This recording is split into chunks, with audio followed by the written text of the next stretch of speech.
Good evening, everybody. Can you hear me okay at the back? Yeah. My name is Trevor Harley. I'm chairing this event. I'm Professor of Psychology by day and stand-up comedian by night. And I'm not sure which one of those two is the main reason me being chosen to be chair. Can I point to you the essential piece of safety information, which is essentially if there's a fire, run, but follow the people with the votes t-shirts, because they are the ushers. So it's my honour to be chairing the events this evening. We have candidates from all the main parties in Dundee. We have Bill Bowman from Conservatives, Chris Law from SNP, Craig Duncan from the Lib Dems, Jim McFarlane from STU, Paul Marra from Labour, and Pauline Hinchion from the Greens. I'll just give a very brief introduction to each candidate. The format is going to be that I'll give a brief introduction, then they're going to speak for a minute or so, then I'll ask a question, and then we'll open the floor to questions here. I do have some questions from people who sent them in advance, but my preference is to give you the opportunity to ask questions. And we'll finish at 7:30, unless we obviously run out of things to say before then, which I hope we don't. So Bill Bowman is the Scottish Conservative candidate for the Dundee East constituency. Before entering active politics, he was a partner in a Big Four accounting firm, both in the UK and Europe. Big Four are one of the largest recruiters and employers of graduates, and Bill was involved in the process throughout his professional life. Now having time to devote to other activities, he hopes that parliamentary politics is an area where he can use his long experience of business and people development to the benefit of his constituents. Chris Law is SNP candidate for Dundee West. In his youth, he trained as a French chef. Are you going to give us a demonstration? I can do. Get the flambe ready. Which pushed him on to get an education at college and then university, where he benefited from free tuition fees, graduating with a first-class degree in cultural and social anthropology. During that time, as a student, he fell in love with India and started his first business running expeditions to the world's highest roads in the Himalayas on 1950s motorcycles. For the last 10 years, he has run his own business as a financial advisor. Craig Duncan is the Liberal Democrat candidate for Dundee East. He was born, raised, schooled within the Dundee East constituency and gained an honours degree in government and modern history from Heriot-Watt University. He is no career politician. What was the degree? Government for it. Has held a variety of jobs in Dundee and in London. His experience includes professional and general work and periods of unemployment. He therefore says he knows firsthand what many of the hardest hit people in society are up against. But the constituents of Dundee East first, always before party interests. Jim McFarlane is the TUSC, the Scottish Trade Union Socialist Coalition candidate for Dundee West. He's a local government worker and the branch secretary of the Dundee City Unison Union. He has lived in Dundee all his life and is a prominent campaigner against austerity cuts, poverty, and for socialist change in society. Michael Marra is the Labour Party candidate for Dundee West. He also was born and raised in Dundee West, where he lives with his wife and children. A father, 3 and a grandfather, but you're only 25. Yeah. Oh well. He was educated at St Joseph Primary and St John's High School in the city. He now works in the University of Dundee, applying his skills and experience as an economist and working for Oxfam to help businesses to create new jobs. And finally, not least, we have Pauline Hinchion, the Green Party candidate, also for Dundee West. Pauline is the co-convener of Dundee and Angus Green Party. Originally from Cork, Dundee has been her home for 15 years. She is currently working to create a socialist bank, and she is also a trustee with some local environmental charities. Life would be much easier with an auto cue. Duncan, look at you. And therefore we have virtually every candidate for the local, for the two constituencies covered, our criteria was that the parties should actually be represented, which is why there's no one from UKIP, because they're not standing in Dundee. We now have a 1 minute. We now have a 1 minute statement from each candidate. Bill. Check it's working. Yes. Well, thank you very much for the introduction. It's good to be back here in Dundee. As was mentioned, I have been involved in recruiting. A few years ago, I recruited some young candidates in this university over a number of years. I don't know if there's anybody here thinking of that as a career, or whether they might want to admit that. Since I was not suggested I give an explanation for how to be an accountant, but maybe did. But anyway, so I'm here to represent the Conservative, Scottish Conservative Unionist Party. The name gives a clue to some of our beliefs. We have been, as you've probably gathered, basing most of our platform on the fact that we believe that anything within the country really can be grown. Is that my minute on? It's still working? Be grown or sustained if we don't have a strong economy. We won the last election, and that's what we focused on. And I think, having found the economy at the edge of the cliff, we have pulled it back from that. We've pulled the country back from that. With the highest employment, the highest growth, and for those who are in work, they can see that the money that they will be left with after tax is going to be higher with a Conservative government who believe in leaving people with as much as possible of the money they earn. So, thank you. Actually, I have a question, which is your own Theresa May called you the nasty party, and when I look at my Facebook pages, the anti-Conservative sentiment is enormous, and in Dundee, I suspect you have very little chance of being elected. So why are you doing it? That's not to say you shouldn't be elected. I'm just talking. So what are you doing? What's in it for you? What's in it for me as a person is that I finished my active professional career, and I believe I have learned a lot within that I can bring back to a parliament which I think needs people with experience, and also people with ethics and integrity, which anyone who's a member of the profession, such as the accountants, will know it's a very high standard is set.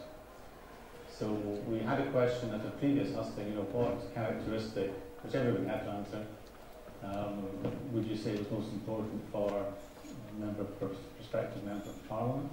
And I answered that by saying very high self-standard of ethics and integrity. Thank you.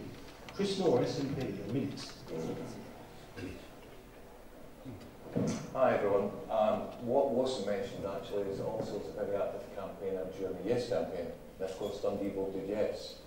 I campaigned last year with a 1950s fire engine, campaigning all around Scotland with all the Yes organisations.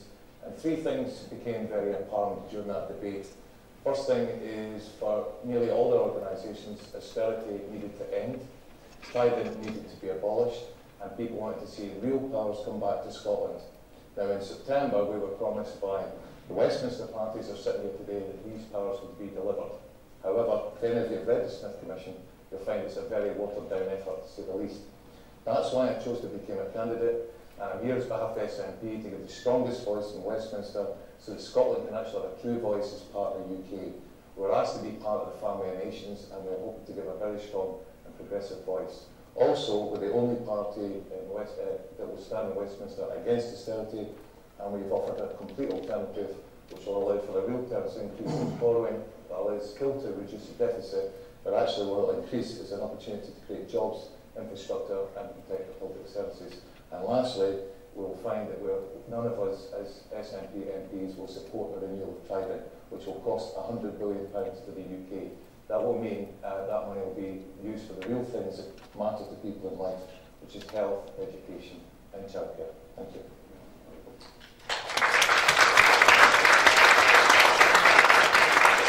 when do you think there should be another Scottish independence referendum?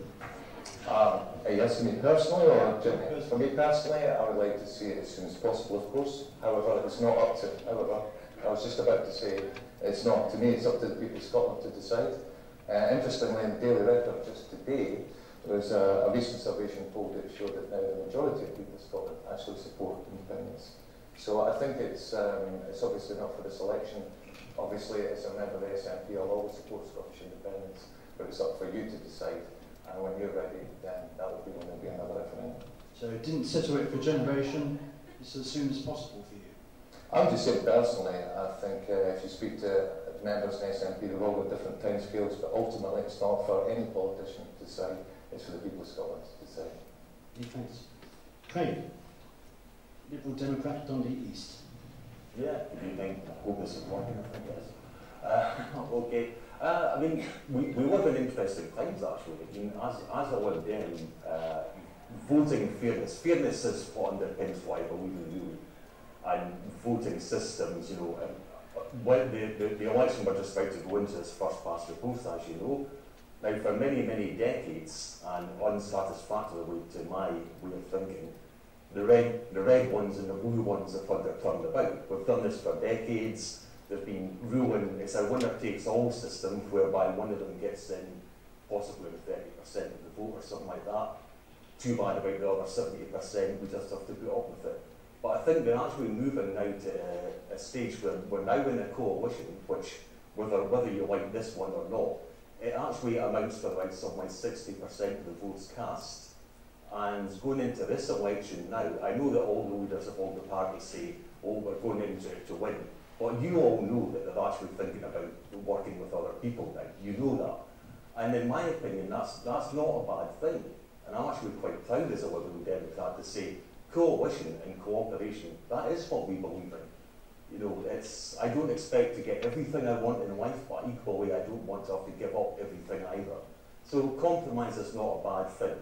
And if we work together, that's the left and the right, you know, what we will do is we'll cut far less than the Conservatives. The Conservatives are obsessed with cutting on an ideological front. Other parties are obsessed with spending. It's almost like we've not had a financial problem. But I see nothing moral at all in heaping up debts to place on the shoulders of children for generations to come. We're the ones that ran up this debt. We have to pay it down. It's our duty to do that. And what I'd like is to find a kind of happy medium, which can exist with the other parties, and you know, create that way forward. The Scottish Conservative leader says that the Lib Dems are finished as a political force in Scotland, which sounds a bit like popcorn, kettle black, but never mind. And people, I think a lot of Lib Dem supporters have felt betrayed by you going into coalition with the Conservatives. So what would you say to those people to gain their trust? What I would say, and you'll never hear this from the media, because we have no friends in the media who support either the blue ones or the red ones, as you know. Membership of my party has been increasing every quarter for the last 8 quarters. The ones that left us in the huff over the coalition have gone to a certain other party, which lives in the realms of no responsibility, no responsibility. They're welcome to hide there. We went into coalition because the country needed a government, and I desperately did not want to see this government produced by the Conservative Party. I'm quite proud of what we've done, and I'll do it again. Thank you. Jim McFarlane, Dundee West, Scottish Trade Union and Socialist Coalition. Slips off the tongue so easily, doesn't it? Thanks very much for the invite, folks. The main reason I'm standing, the main reason that we are actually standing in this election is because I think we need fundamental change and we need a real alternative. In my opinion, the 4 main parties all stand for varying degrees of continued austerity. Now, what do we mean by continued austerity? That means that ordinary people have to pay the price for the banker's mess. Ordinary people who did no part in creating that mess and had no part in benefiting from that before the crisis broke out. So we need a fundamental change. We are standing on a number of basic principles. The first one is we are opposed to all cuts. Never accept the argument that there's not enough money in society. There's plenty of money in society.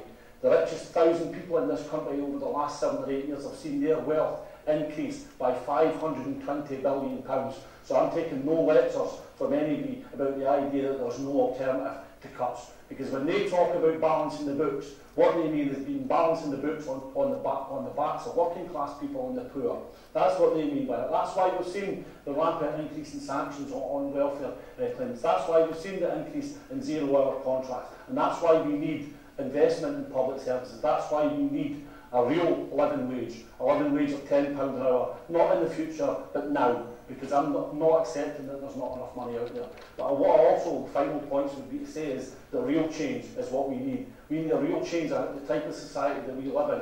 I'm sick to death of our politicians and our parliaments being in the pockets of big business, because in my opinion, they all are. And we need to change that. I'm a socialist and I'm a trade unionist. I'm in favour of democratic public ownership. I'm in favour of more democracy and ordinary people running society. Never accept the argument that politicians are the experts when it comes to politics or economics, because look at the mess they've already got us in.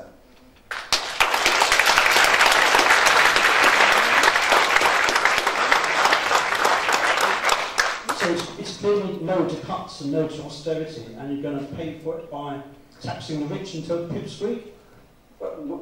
Listen, even if we yes or no? Well, yes. Yes, but not on its own.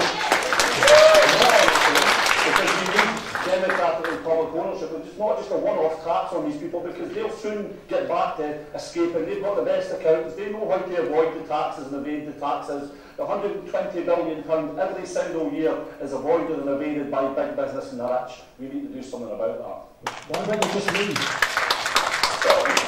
You know, people can leave wherever they go, but if there is assets there, then we should have a government that's prepared to stand up to that and can put stops to that. These resources are owned by ordinary people. You know, these individuals, this idea, when people tell me that some businessman says, I got rich through hard work, the reality is, no, they never. They got rich through the work of the people that they employ. That's where the real wealth in society comes from, is through the work of ordinary people.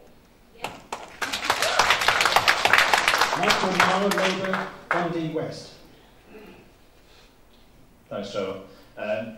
So my, as was mentioned in the introduction, I was born and brought up in the city. I work here. This feels like a little bit of a kind of a busman's holiday for me. I quite often stand up in here and talk to students and host events on behalf of the university. So, I mean, it's great to be back after just a couple of weeks of walking the streets. The real reason that I'm interested in standing, I want to be the MP for Dundee West, is because I believe that I know that we have 1 in 4 children who live in the city in poverty.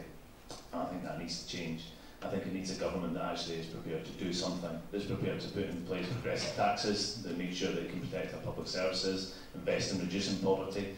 I think that we need to change the kind of economy we have. I think we need to re-industrialise our city.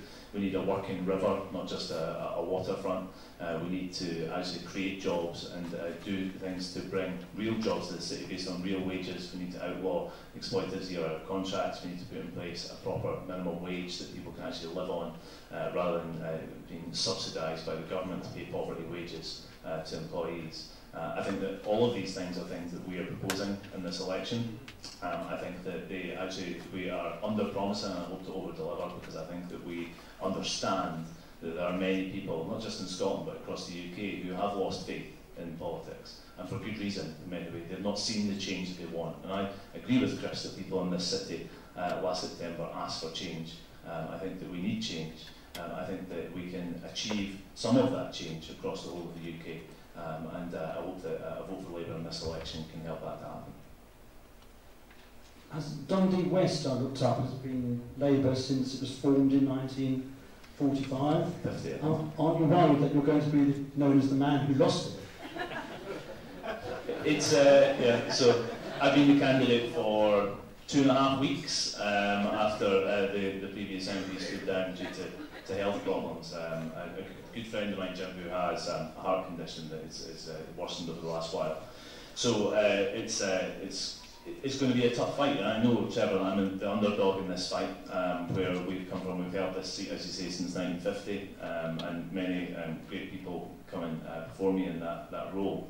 But I'm not the MP, clearly. I'm a candidate, and we're in a real fight to make sure that we can make sure we can get rid of this Tory government. and that we can make the kind of change that I think this country needs. But you know, it's the underdogs that you know there's in the polls tell us one thing, but we will just work as hard as we can. I'm here tonight to appeal for support and hope that a vote for Labour is the way to make sure we can get rid of that government and make some of the progressive change I've talked about.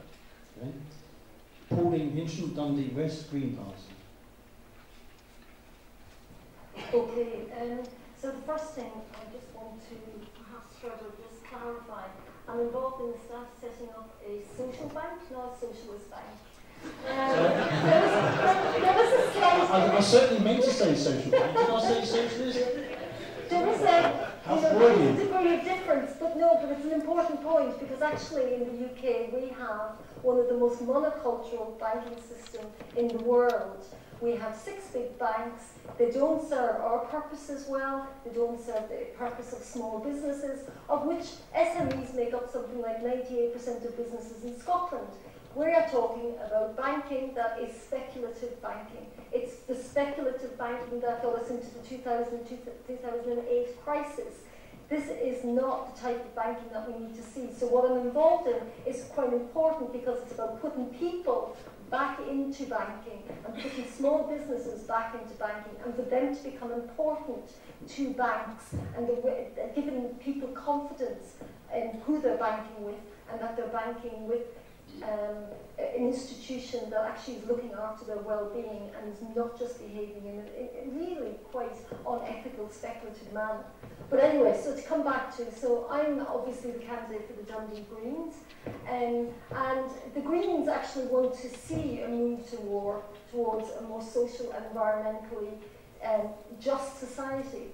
I don't know how many people know this, but there's 4 underpinning principles of the Greens. One is ecology, one is peace and non-violence, one is equality, and one is radical democracy. And they've always been there. We didn't just, dream them up. It just seems like as time goes on, they become more and more pertinent to the type of society we want to see.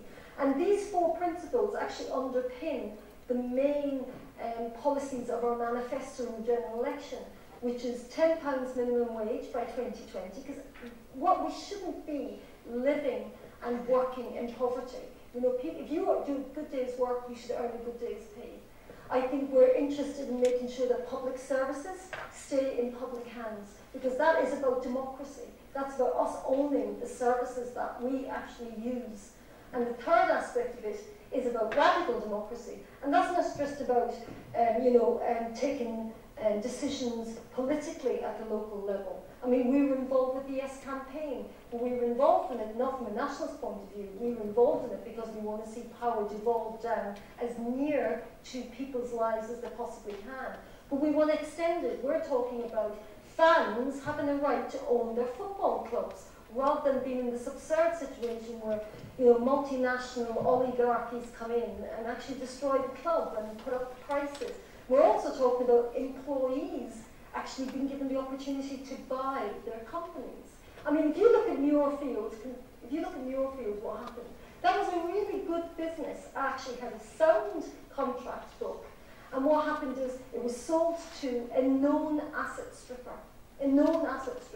Now, I'd like to know why those employees, actually didn't feel they had a right to actually take it over and run it in their own interest. Because believe you me, it would have certainly helped bring down the unemployment rate in Dundee. It's not being helped by what's been going on in Muirfield. So the more those principles, those 4 principles, the more we move on in society, the more important that they become.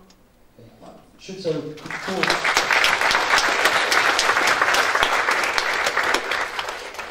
say that I am, of course, completely neutral, but I must admit that many, many, many years ago, in a different place, I once voted Green as a protest vote, because I thought I was voting for the birds and bees. But then I discovered that, in fact, you stand for zero or negative growth, is that right? You stand for zero or negative growth, the economy. So does that mean that you're going to deprive me of my new television, my new car? No, but I think what we're trying to say is that we need growth and we need a society that's in tune with the planet.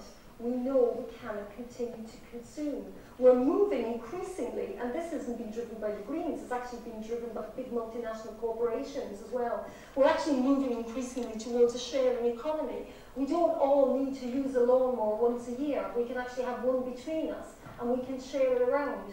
And I mean, it's really interesting because a lot of the multinational companies are themselves recognising that the cost of their raw material is getting more expensive, as indeed it depletes. I'm talking about things like phosphorus, essential for growing our food, that actually is depleting rapidly, and now actually is only in very few places can you find phosphorus. So we now have to look at ways of actually securing phosphorus from existing resources.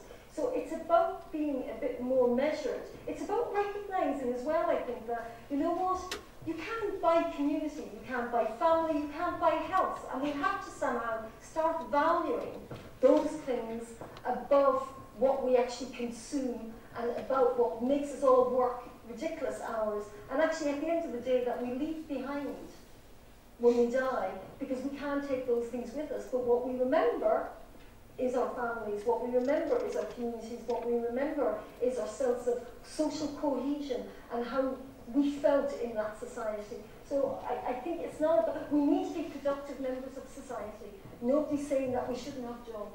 I just think we need to be more balanced about the type of work we do and what the focus of it is. Still not sure what I'm going to So, questions from the floor. I should say this isn't like question time where we've carefully pre-selected all the questions, not to mention the audience. I think it's better if we have questions for everybody rather than questions for a specific person. I think, lady there, have your hand up. Now, there's no roving microphone, so I'll repeat the question. It's no specific. Something today you said, somebody else said. It's two things. You mentioned Brookfield. Yeah. You were saying the company that was brought in was like a company that takes them apart. Right? Why should employees know what opportunity to take it over? Right? Well, that's right. Why didn't they get the opportunity to take it over? Because there's nobody gave them that information on how they could do that. Yeah. Because it's all too late. Why was that company no more than allowed to be sold? Right? And when these guys were out right off, same as in the construction the year before, when 287 guys went doing these massive contracts on the books, that company should never have went under the radar. What happened to them? Now, what is a panel?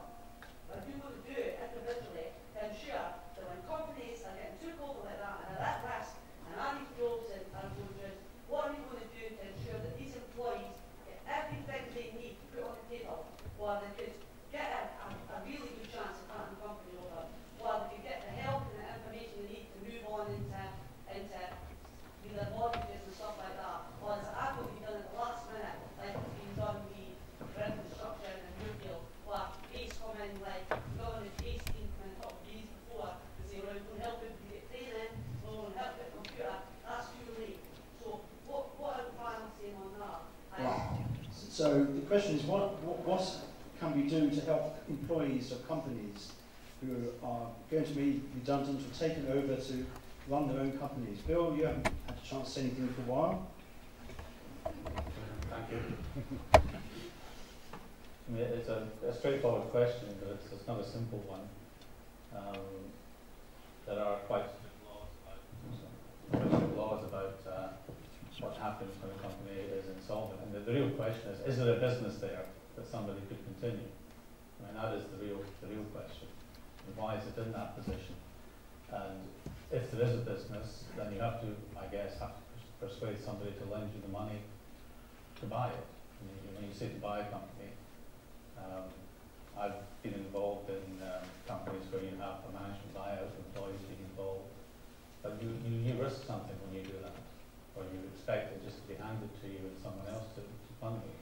So, as an MP for this city, what would you do? What would you do to make sure that was prevented in the future? And what would you do with party to make amendments to the insolvency laws for these companies that keep changing their names and starting up again?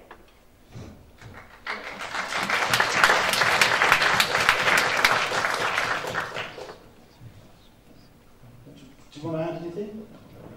I think you have a soapbox there, and you hear you. But if there's a criminal activity, and I have seen, people will be pursued. But I come back to, if you don't have a business there, then it will not continue because nobody will lend you the money. Just as you don't put your own money into it. I think what the lady's saying is that there was a business there. Michael?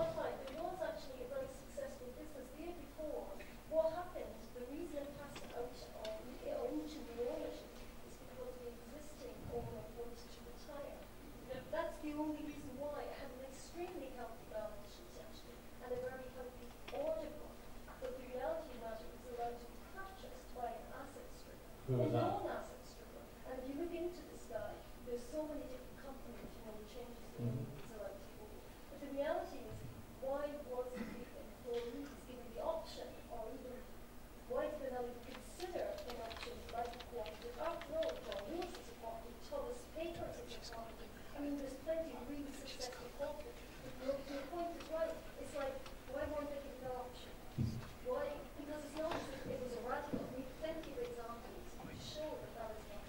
Michael? Yeah, I think you're absolutely right, Pauline. I mean, what we're being told here is that there was a viable business in terms of there were contracts there were people to do the work, and they were chucked on the scrap heap as a result. We know that there are, just to call it sharp practices, would to be a big understatement actually in the way that many people handle these situations and asset stripping. I mean, one thing that the Scottish Parliament has done in the past is introduced a cooperative development fund, which should be able to help in this kind of situation. I think it's underfunded, it's not supported, and it's not actually proactively promoted with people recognising opportunities. And we need to do more there. And the Scottish Parliament, the Scottish Government could be doing more there. It's not actually really about more money. It's about giving the information, as you say, Madam, to actually engage and say that this is an option. But I think that some of that is also reactive. I think we have to be more proactive, as you put it. I mean, we need to look at different ways of supplying construction industry in this city. I think that the DLO, the Direct Labour Organisation City Contracts in this city, should be looking to employ more of the people who are coming out of Muirfield to take on more commercial contracts, look at expanding that side of the public sector, because we need construction workers in this city pay decent wages to build the construction contracts that are available. There's no reason why it shouldn't happen, there's no reason why it should continue going out of this city. So I think there are things that we can do proactively as well to stop getting into this situation again. Jim? I mean, it's a classic example, isn't it, that a company who have made millions of profit out of this city for years and years, open to the vagaries of the market, allows individuals like that. And I agree with the speaker, even if at the moment it's not a criminal act, it should be a criminal act that these people get away with acting like that, I think the idea is right to the nub of this, is the idea that the free market can't deliver. It can't deliver for people, So if you look around Dundee, what do we need? We need real jobs, we need decent housing, we need the work that's going on at the waterfront and all that, which I'm not opposed to, but there needs to be work around the rest of the city as well, and not just at the waterfront. So these companies need to be held to account, those individuals need to be held to account. Anywhere else outside business, but they get away with this nonsense about commercial confidentiality. But if these businesses are in real trouble, well, first of all, I'd say that the workforce should have the right to see the books properly. So open the books for the workforce. But on the other hand, if we're serious about preventing this happening, I'm in favour of all that type of work should be done in the public sector. The public sector should be running and building stuff. That's what we did when we built houses. That's what we did when we built the NHS. That's what we did because, first of all, it's better. The contracts are there, and also it's democratically accountable. It's democratically accountable, whether it's your councillors, your MPs and your MSPs. So let's get away from the asset sector, but let's get away from the idea that somehow there's some good ones out there and there's some no. The reality is, for the bottom line for them is profit. Profit is the king. That's what all they're after. And the idea about public service or the needs of jobs and services of people, that's totally secondary. These guys thrown on the scrap heap at a moment's notice is just disgusting. And again, it shows up again about how weak our employment laws are in this country as well.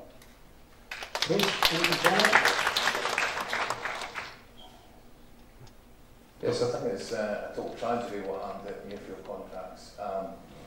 As current legislation stands, trade unions, it's part of a wider problem. Trade union legislation has been weakened over the last 20 or 30 years. workers' rights who don't even have a 90-day redundancy period anymore.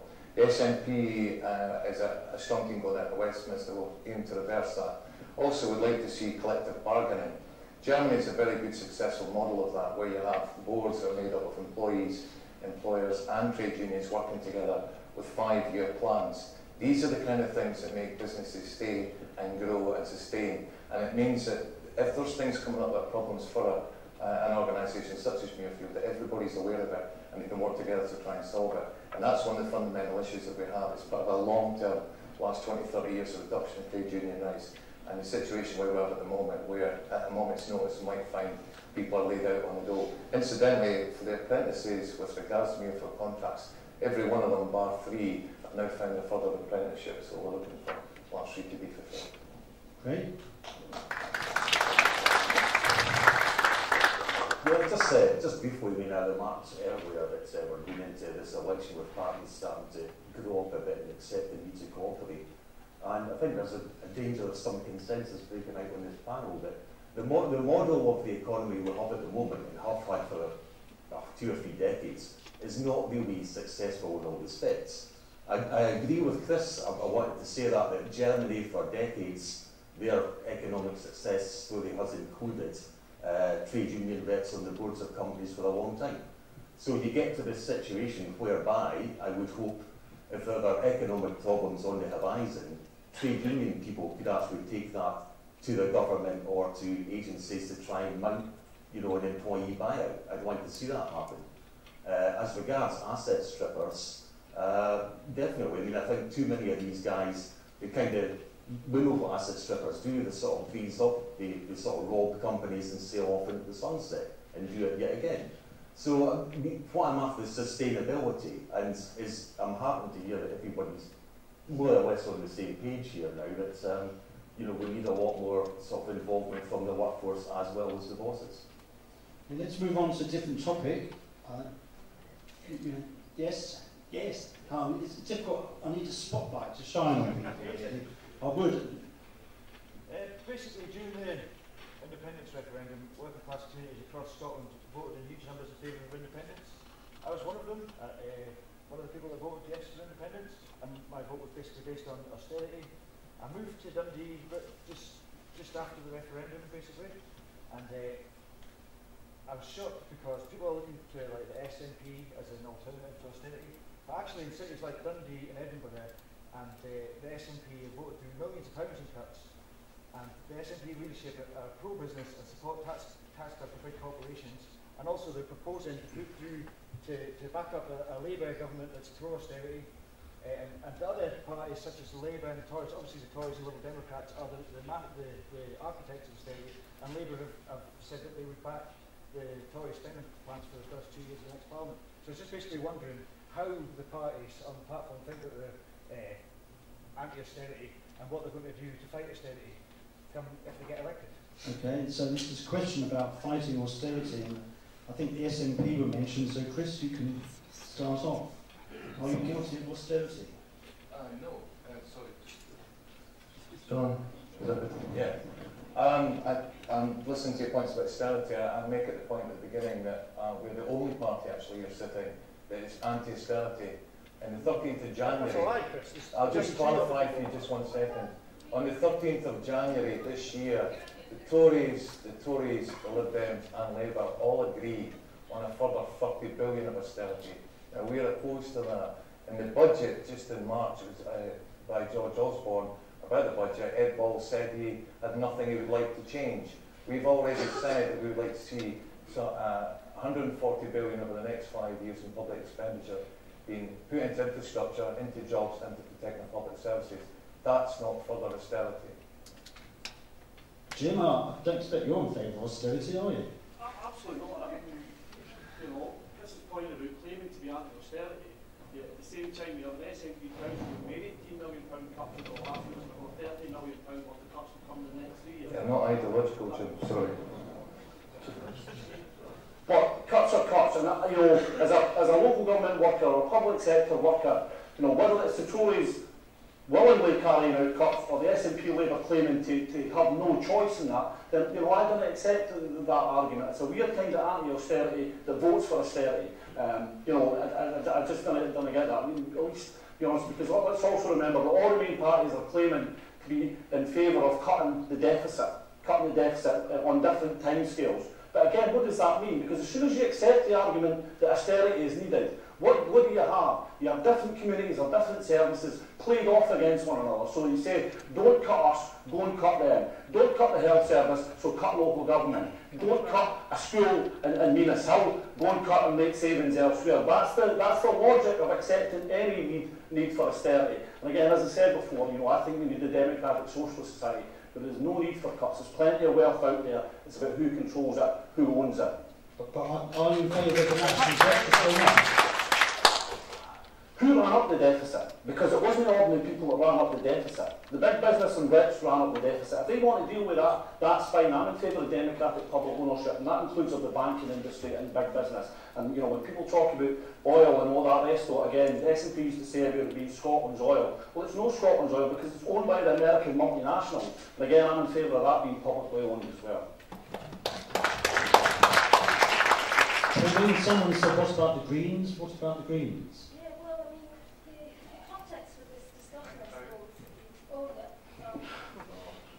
The context of this discussion, I suppose, is the fact that, we are the sixth richest country in the world. We keep getting compared to Greece and to Spain, and the reality of the matter is we're a million miles away. And actually, it's interesting today, the IFS came out and looked at the SNP, the Labour, the Conservative, and the Lib Dem manifestos and costed them and came to the conclusion, actually, that none of them were really telling the truth. That they all had problems and they were all hiding or not being honest about what it is that they're going to cut, or they're not going to cut, or they're going to increase taxation, or they're not. So I think we have to look at this ourselves from the point of view and say, well, first of all, if you're the sixth richest country in the world, why do we have such inequality? We keep getting told that the deficit is important to be brought down because it impacts on how much we can borrow, and more importantly, the interest rate at which we can borrow. But Japan has a higher deficit to GDP than us, and they borrow at very low prices. We actually have a very famous son here in Dundee called Mark Blythe, and he, interestingly enough, is very much a product of what we would call the welfare state. Parents died young, brought up with his grandparents, in a council house, got free school meals, went to the local school, grandfather got a pension, was a council worker, a labourer, and this man ends up as a professor at Brown University.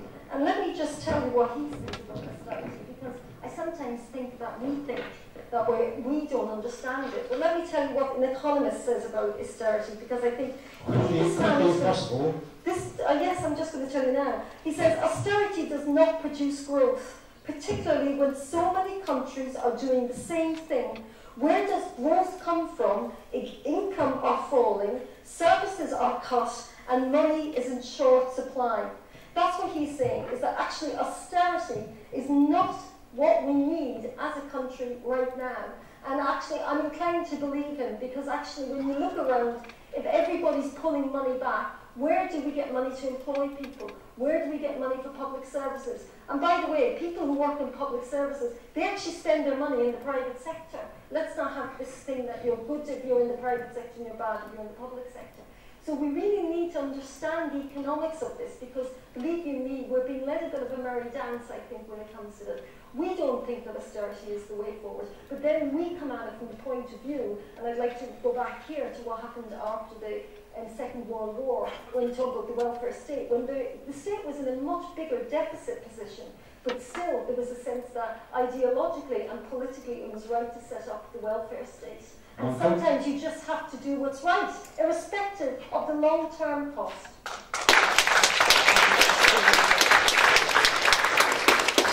Bill, you must be in favour of austerity. I think I would use the word austerity. I don't think that ideologically I want to cut, as somebody I think said. I think it's a simple case, as in any household, if you spend more than you bring in, then you're going to be in trouble. therefore you have to balance your expenditure as you think fit. Now, the IFS report, as sure we've all heard, now slightly interpreted differently. I think the Conservatives are pleased with the health of everyone. I think the rest, well, it said there was £30 billion of uncosted spending commitments from the Tories. Just actually in the last month, £30 billion. I must say I love elections because so far in this election I've been promised £8 billion on the health service, more schools, more police, nuclear weapons in my back garden. I just want a general election every day to get all these goodies, and I don't have to pay any more, which is even better. Craig? Well, can I finish? Sorry. I was just going to say, I think I'm the only right of centre person here, and I can see from the way it's going, it's very easy to blame everybody else for all the problems we have. But at some point in time, we have to fix them, and that's what we're doing. I think we're only blaming the bankers. No, I think the property owners, people who own businesses, everything. Well, that would be a start for you, I think. Yes. I find that ironic that those who are opposed to the mansion tax are in favour of the mansion tax. You know, it's just disgusting. Why doesn't the coalition? Is that turns into a lynching? If the coalition, no, 2 seconds, but if the coalition feel that strongly, why do they not support the EU financial transaction tax or the Robin Hood tax? Why? This is a unilateral, this is a multinational agreement, and the UK are insisting that they won't be part of it. And they have no excuses. They can't say, oh, if you just... I asked the question if there's no answer to it, then it will say. The reason for it is that it will drive business from London. It'll go somewhere else. And that's what it's always been done. It's got bankers in London. Craig has been waiting patiently for... As Liberal Democrats do, when them all have their say. Yeah, the response about was a good work, Pauline. I think Natalie Bennett today said that she wouldn't take any sort of green poster in future government. It's easy to say things, it's a lot harder to do something about it. Now, the IFS has been mentioned today. It's quite appropriate that it was announced today. The Tories have got, according to the IFS, a £30 billion black hole in their plans. £30 billion. We know about £12 billion of welfare cuts coming down the line from the Tories. We don't know where any of it's going to fall. None of it at all. Labour, the IFS said, is extremely vague about their borrowing. Well, we've been there before. Woodford got us 2010 debt mounting. Excellent. We're still paying for it now. And it was quite appropriate, it's been pointing out that the party of austerity actually is the SNP. Our good friends, the SNP, who have achieved the unique prospectus of wishing to spend more, borrow more, and cut more. I ask you, now the Liberal Democrats have costed that we will balance the books by 2017-18, and then, if the economy is growing, then we can start to borrow for reasonable government expenditure projects, infrastructure and such like. But why does paying down the deficit matter? Because it costs a huge amount of money all the time. And if you don't pay it, it's like your debts, it just goes up. I've said before, there's nothing moral about keeping a whole load of debt onto the shoulders of future generations. It's our debt, let's sort it. Oh, Chris, you're the party of austerity then? Indeed, so I believe, from what I just heard. What I actually said in the IFS today, which was very clear, is we'll increase spending over the next 5 years, and that is something we are committed to. That is so we can create infrastructure and jobs and protect the vital services that we all need. And I just want to reiterate, that is not austerity. If anybody here thinks that's austerity, they're kidding themselves. The reason we got into the situation in the bankers' crisis in 1998 is something I know a lot about. I worked in financial services for the last 10 years. We had borrowing way out of control, lax legislation in order to protect you from the crazy borrowing that was done during that time.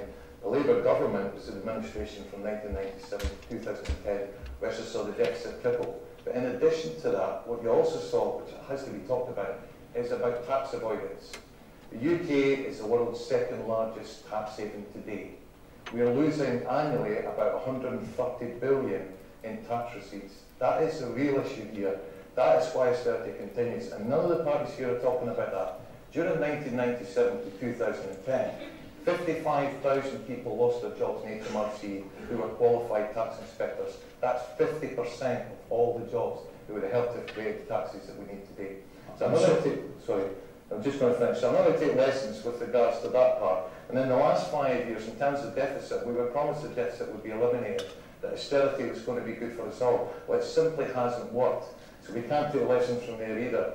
Deficit needs to be reduced, I agree, but it doesn't need to be hard and fast. It doesn't have to be like the Tories or Tory-like from Labour. It can be done at a more measured pace, and that will allow for real growth by using real powers or their spending. By borrowing?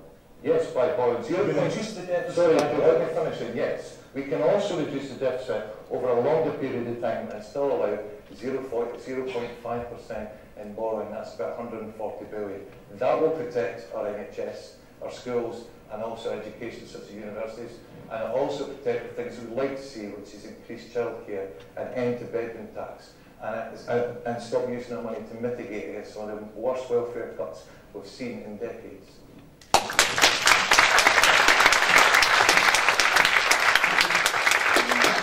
sure that you would have something to say about tax avoidance, but let's not. We know what you're going to say. Question here. Yes, but I must say, I apologise for the lack of microphones, but it's the cuts. You know who to blame for that? Yeah, I wanted to respond to Craig Duncan, because he's now said twice this thing about how it's wrong to pile our debt on some future generation. But he's talking as if we are part of the same generation. This is your debt, and you're piling it on students and young people by raising tuition fees to £9 grand.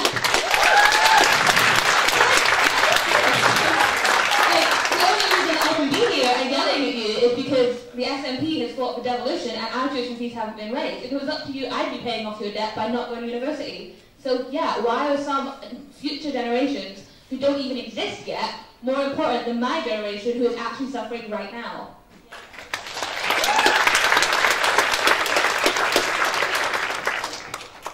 Of course, it wasn't the Lib Dems who built up most of the debt, but that's no, I think that's a fair point to make. We didn't run up all the debt. As for tuition fees, in Scotland, where we're actually sitting right now, the Lib Dems have got quite a good record on student fees. South of the border in England, if you'd let me try and attempt to answer you, south of the border in England, where there is an issue with tuition fees, that's down to a coalition government. And if you remember, when Labour were in power 3 times by themselves, all in a row with huge majorities, they said they wouldn't bring in fees, they did. They said they wouldn't increase them, they did. We've done our best in a coalition, and as I say, if you want free education now, nothing actually is free. You know it's not free. It has to be paid down the line. But you don't want to pay for it. There's been waiting patiently.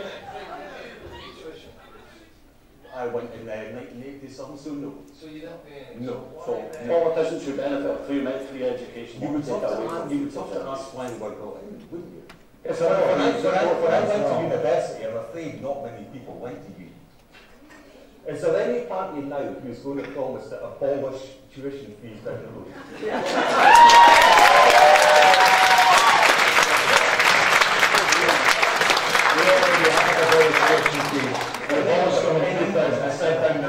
Let's have a bit of order and let the audience have a word. I'd like to ask a question. Every one of the panels we talked about austerity and the economy, as if they're experts might add.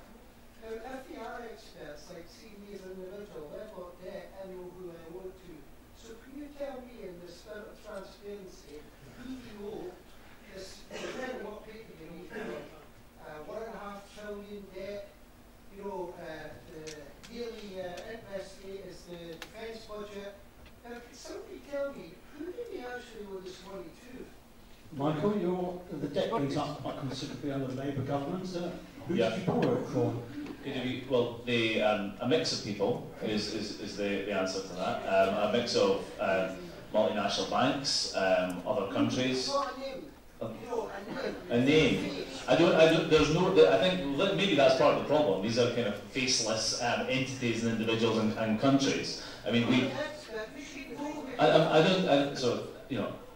I don't claim to be a great expert in terms of, and I know that international sovereign debt is a big issue. Right? It's a huge issue for, it's a growing problem internationally that we have. We owe parts. We owe debt to China. We owe debt to the USA. We owe who in China? I don't know the guy's name. I'm sorry. Yeah, and of course, that's. I think it's a fair point actually about international debt markets they are not transparent, they're not accountable, they're not democratic. You know, it's a huge problem, and I have significant concerns that we are actually headed towards a huge sovereign debt crisis internationally. And where the amount of debt that we are is spiraling upwards. Now, there's different ways you can deal with that. You can deal with that through default, frankly, as some countries have done, or you can deal with that by trying to manage your debt. And that's actually, I think, the reality of where we are. We have to try and manage our debt properly, because the consequences of unilateral default can be, not in all circumstances every time, absolutely catastrophic for an economy and for working people. So I think that's the kind of the choices that we're in. Sorry, why have got so much debt? Sorry? Can you explain why we've got so much debt? In this country? Well, what do you spend on? Yeah, most of the debt that we have at the moment, international debt, is that, well, there's historical debt over many years, and there's a significant amount of debt we have from bailing out the banks. That's right, yes, very recently. Because a big part of that is because we bailed out the banks. Why did we bail out the banks? We bailed out the banks because we don't want to be in the situation that some other countries find themselves in the moment, like Ireland, where they had a significant, high-value, sizable financial sector that would have fallen over. And so I think that the anger against bankers in the financial system is entirely justified. I think that actually the big mistakes that the Labour government made was not get well. Okay, I wasn't in charge, I have to say at the time, but the Labour Party was. I think it's a decision, it was the right decision at the time, but we didn't actually get back what we needed. These banks then didn't use the money to reinvest in other profitable businesses. They continued to pay themselves bonuses. These things were wrong, absolutely wrong. They were mistakes that we made. These were mistakes.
No.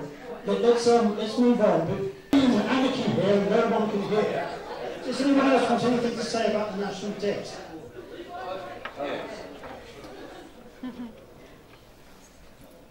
Sorry, can you hear me there? The national debt is a disgrace. I can remember just before the financial crash, there was a graphic that was built, you can find Facebook or Twitter. It's actually showing you how much and how rapidly it was clocking up at the time. And in 2008, something like 800 billion, by 2010 it's 1 trillion, and climbing. One thing that definitely proves is that austerity doesn't work. We need to also change our priorities. £100 billion on renewing Triton, an abomination on our planet, doesn't work as an deterrent, is one example of one way we can spend the money properly, rather than from £100 billion that we don't need. And incidentally, all the major parties here in Westminster have signed up fully for Triton, despite the fact that Labour, 75% of parliamentary candidates, oppose it. So I ask Michael, while you're sitting here now, do you oppose the replacement of nuclear weapons? Yes or no? I don't think it's a yes or no question. I'm sorry, Chris, but if you want to try, I think it says more about you, right? That you think that a deeply complex question, right, about international defence and strategic defence in this country is a yes or no question. I don't actually think it is. You know, I have significant moral objections, right, to Trident. I do. I don't think the case has been made for replacement, right? I don't think it's been made.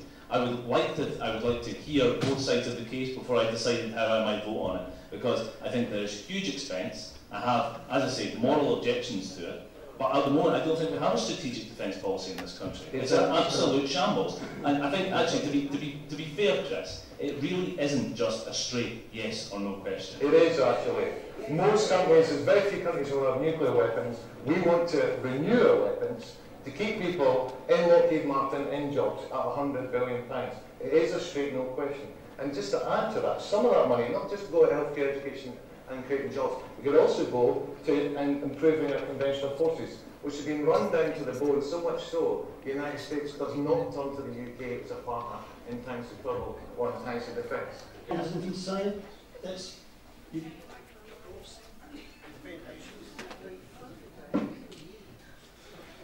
Each party keeps on talking about how they want to rebalance society, make it more equal. And you all mentioned the 1% who control everything, or the highest 1,000 earners who see their personal fortunes double by 5 billion. What are each party's strategies of moving this private personal income into the government's pocket, which they can then spend on public services? Do you plan on arresting them as capitalist criminals? Do you plan on taxing them higher, or do you plan on borrowing from them to then pay for extra expenditure and ending austerity? thank you. Yes, I think you can answer that first. Well, hopefully I can answer that. Well, first of all, I would say that about real change, first of all, whoever wins the election, and even if I was elected, or you know, a majority of people were elected, I wouldn't expect things to change, because overnight I think we need to take steps. But the point about is, first of all, for me, we need socialists, and we need a socialist programme, and that means democratically involving everyone in that. About individuals, yeah, well, it depends on what they've done, about whether you want to arrest them or not, and some of them do deserve to be arrested. But I want to see a properly democratic socialist society that's run for the benefit of the majority instead of the benefit of the few. But that means convincing, if you like, the highlight of the referendum campaign was the involvement of people in politics who were never involved in politics before, who went along to the meetings, who engaged in the discussion and debate. And if you like, that's the real politics for me. It's not about people sitting in Westminster or Hollywood or even the council chamber, because if you think back in history about every real change that's been made in society, whether it's the right to vote, whether it's the right to work, the right to belong to a trade union, it's been won through struggle. It hasn't been given to us from on high, from the politicians in Parliament. It's when ordinary people have got organised, have campaigned and went for that change. So, yeah, it's great to sit here and say, I've got a magic wand, and if you just vote for us and elect us, we know who'd be at the behest of the markets and stuff like that. I've got no illusions in the idea that we can build socialism in one country. I'm in favour of that. Has to be done on an international basis through cooperation, through solidarity, but it has to be about challenging the vested interests of big business and the wealthy. The faults that have been exposed in their system over the last few years are inherent. You know, it's capitalism, boom and bust. That's how it works. There isn't a nicer form of capitalism. You know, some people might like to think that somehow it's good. You know, and I always say, look, capitalism is a good idea in theory, but it doesn't work in practice. There's a question over there.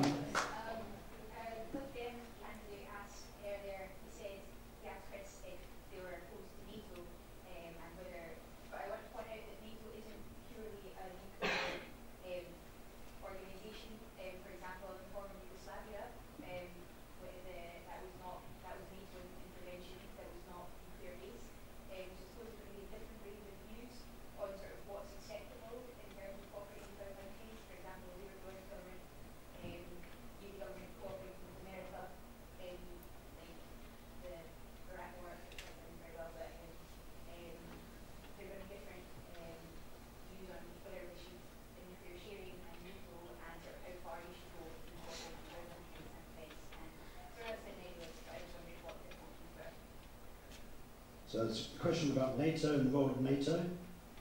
I'll answer that first. Yes. I think for those who may or may not know about NATO, NATO is an organisation where I think there's 32 members, all of which agree that should one of those members be invaded or attacked by an outside member, then we'll come to their support. And I think that's a positive thing. I would like to see all NATO members, incidentally, eliminate nuclear weapons. At the moment, we don't at the moment. I think there's 3 members. I'd like us to make the first step by eliminating nuclear weapons that we have on our shores here. Not only the very expensive, as we've already pointed out, but the morally outrageous. I think working in cooperation is a good thing going forward.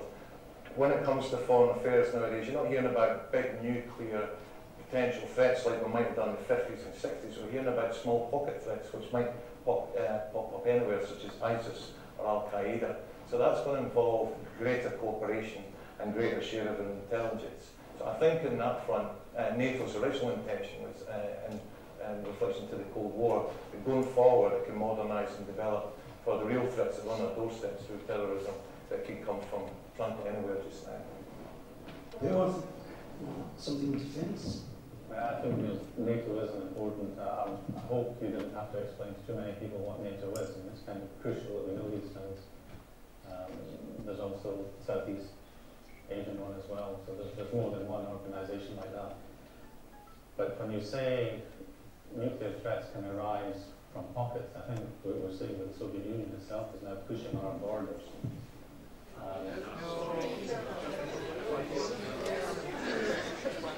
Well, you may think Mr. Putin has forgotten about where he came from, but he is rebuilding Russia and is heading west through the Ukraine to the Baltic states.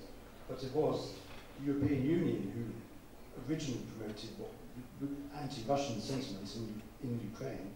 I think that's one of these interesting topics, maybe for one of your lectures or research projects. Can I come back? I want to come back on this.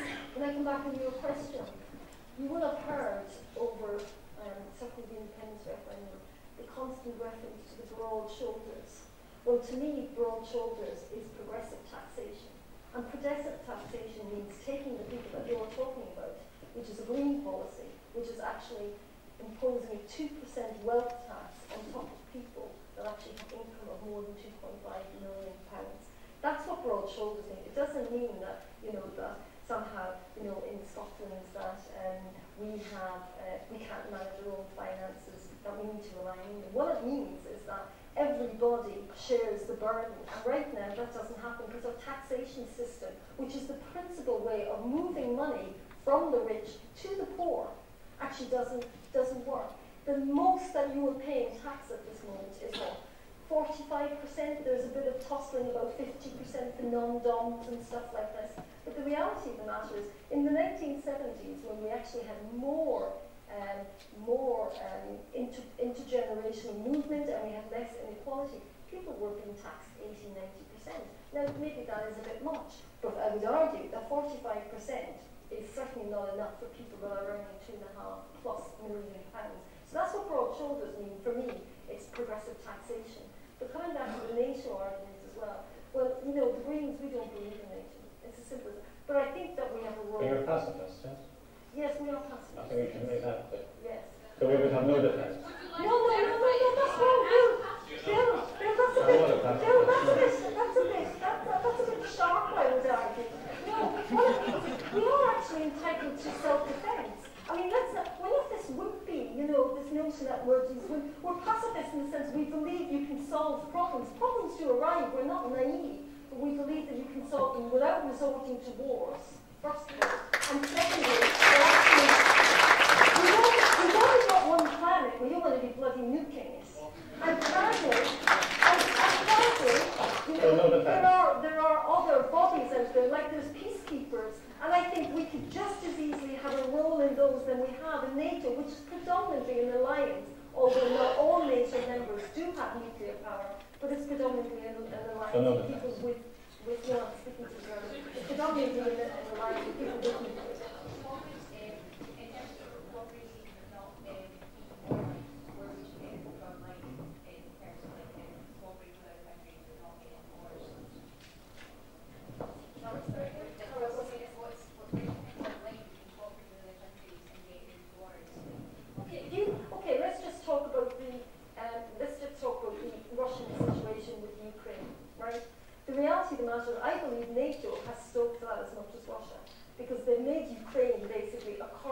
between the East and the West, between Russia and NATO.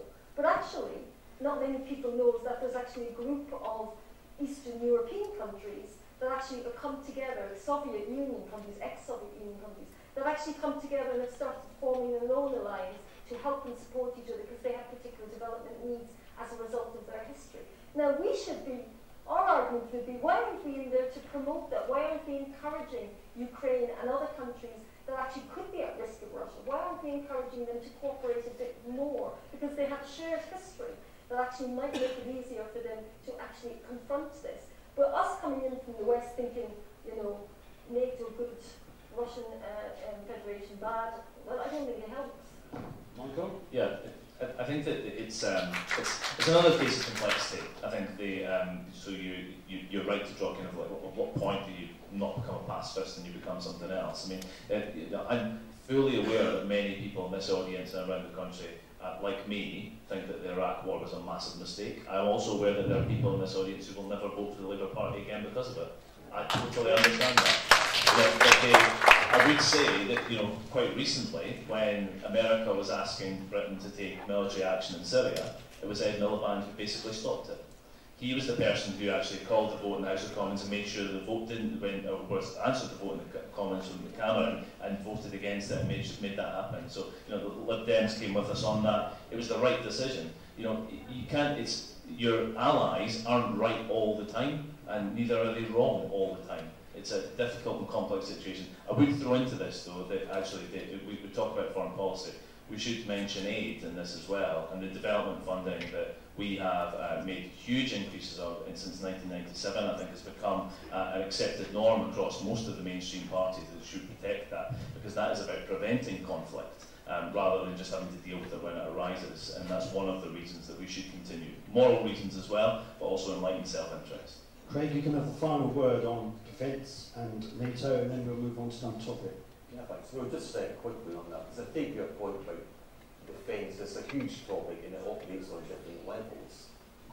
You know, we are where we are. I know that's a terrible phrase, but other people have got loads of weapons. We kind of need some of it. But one way of trying to sort of prevent conflict before that happens is to try and remove the causes of poverty and unrest elsewhere in the world. And I'm actually proud that my party got this government to agree to commit to spending 0.7% of the UK's GNP on foreign aid. Now, I know people like UKIP and that decry that, they can't see the point of it, but actually it helps people overseas, but it actually helps the rest of the world as well, by helping to at least try to alleviate some of the causes of unrest. But in the meantime, given that we do have nuclear weapons, and most of the big parties are signed up to keeping them in some form, my party wants to scale it back on a multilateral basis. Yeah, I think that's a sensible approach. You know, we don't need to replace it on a like-for-like basis. The Soviet Union doesn't exist anymore. But on the other hand, there are countries with nuclear weapons. So until we get to the happy day, you know, when we don't need these things anymore, let's by all means take a lead in scaling it back and hope that other people come with us. If they'll come with us in scaling it back, then we can have some confidence in them in future. You've been waiting patiently, blue shirt. Very simple question. What happens Very well. Who wants to be first on that? Chris? Yeah, go on. That's a good question. Home rule indeed, the vow, the promise, the last week, actually about 2 weeks out from the election, as everybody knows, that Project Fear 2 is coming back with a vengeance. We have the Tory spelling, it'll be Mayhem, cataclysmic. Babies will be handed over to King Herod. Nicola Sturgeon is the most dangerous woman in Britain. On the Labour side, we're getting told, oh my God, UK pensions will be abandoned yet again on the disgrace towards the end. And then in the last week of the referendum, we were told we have home rule. We're also told about the vow and the promise. Now, home rule to most people is full powers minus, sorry, my mind went blank, I had a brain freeze there, foreign affairs and defence. What we actually found during the Smith Commission, there were 13,000 submissions. I actually wrote one myself. I actually had campaigned for that home rule. I actually went along to the plenary meeting to listen to the discussions that were had.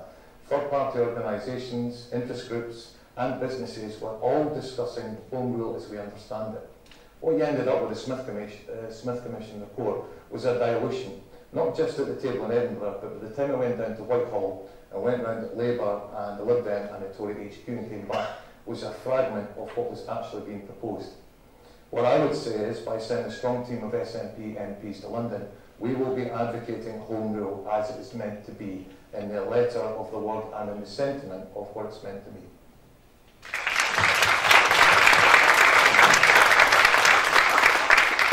Michael, I think probably lots of people blame Labour for lack of progress because you want to keep all your Scottish MPs. So, what do you have to say? Okay, I'm not really sure what you mean by that, Trevor. I mean, I think that for lack of progress in this, I mean, I think that Labour has delivered a Scottish Parliament. You know, when we were told that, you know, we go back to that whole thing, you know, when the SNP said we can deliver a pizza, and actually we brought forward a referendum and we delivered a Scottish Parliament. We delivered extra powers for that Scottish Parliament throughout the period. But I understand, I think you're probably, well, so I am answering the question. So if you're talking about home rule and I suppose the vow, if it was, I'm not sure, I can't remember if the words home rule were in the vow. There was lots of things bandied around in that language. In some absolute sense of panic. You're right, Chris, in terms of when people saw those opinion polls closing and were saying, you know, what is the thing that actually is going to make what many people thought would be the wrong choice. So people were, you know, throwing around things like near federalism, home rule, and so on.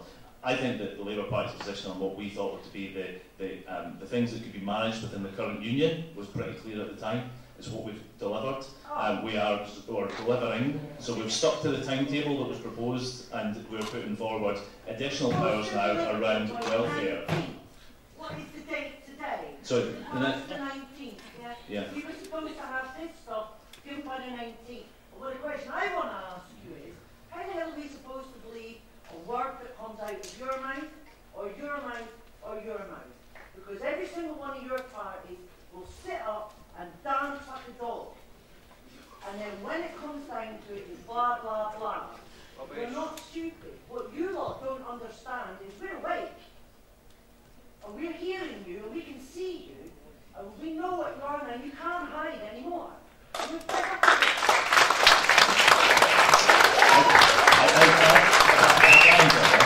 don't think that sitting here in front of you and trying to explain the situation is hiding. Actually, I think that I'm more than happy to come here and give justification for what I think is the sensible solution in that, and you'll have the opportunity to vote whether you agree with it or not, and that's democracy. You know, that's what we'll do. So we've brought forward proposals. We think there should be more welfare powers on top of what's already in the Smith Commission. So that's what we're going to do. We're committed that will be in the first Queen's speech after the general election. I would say that we are the party that has been absolutely committed to home rule for many years. I remember marching for it in 1992 as a young person at the time. Yeah, so it's. I mean, I think it's a little bit of a misunderstanding of the history of that question. I think you're about to find out what democracy thinks.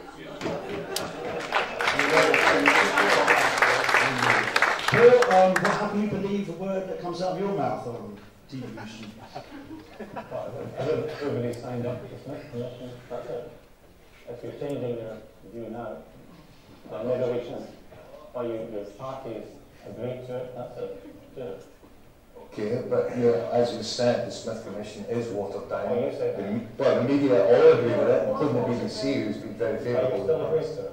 We agreed to it because it's the minimum requirement we could get for some movement forward. However, it's far short of what really most people in this audience would probably agree that they're looking for. Oh, I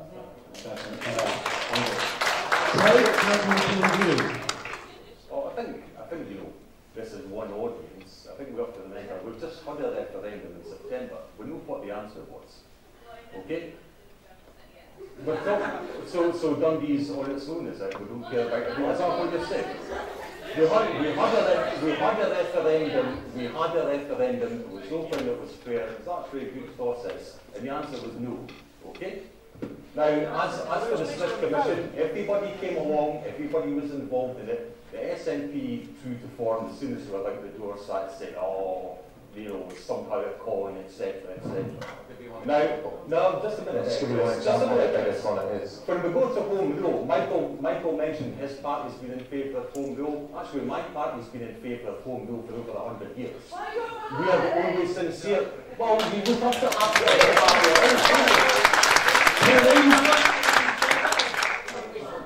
I'm sorry, this isn't a liberal democratic government that's in at the moment. You realise that, don't you? It's mainly a conservative one. We've done not bad within it.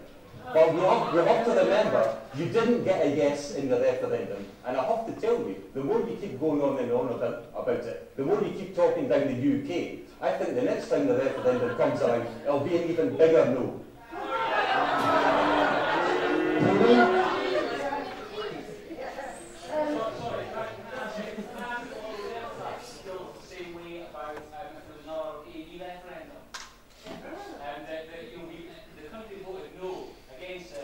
So we've heard one, yeah, we've heard one.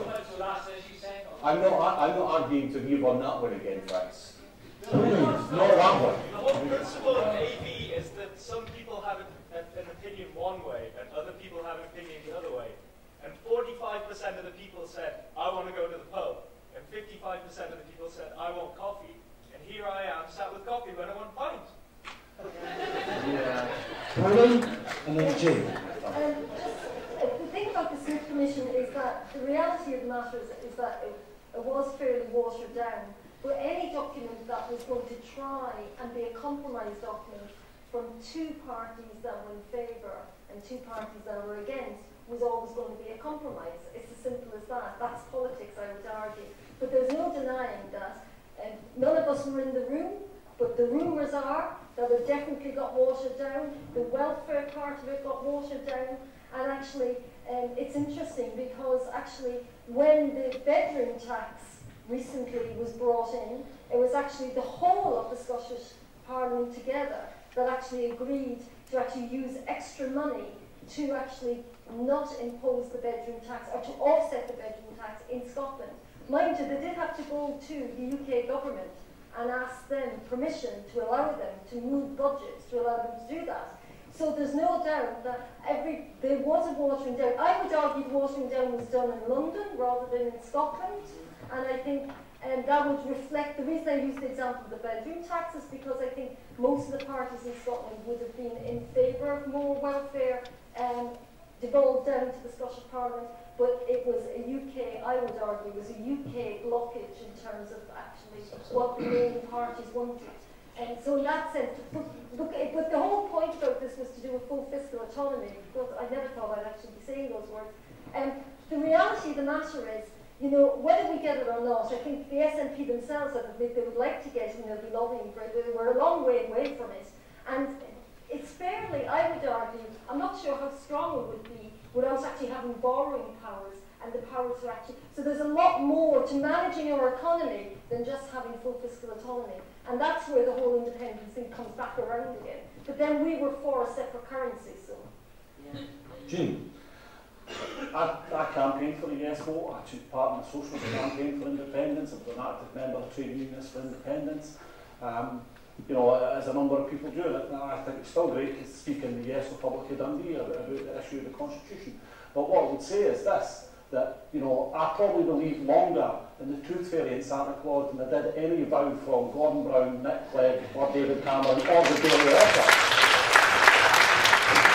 You know, so the point for me has always been, why did I support independence? You know, why?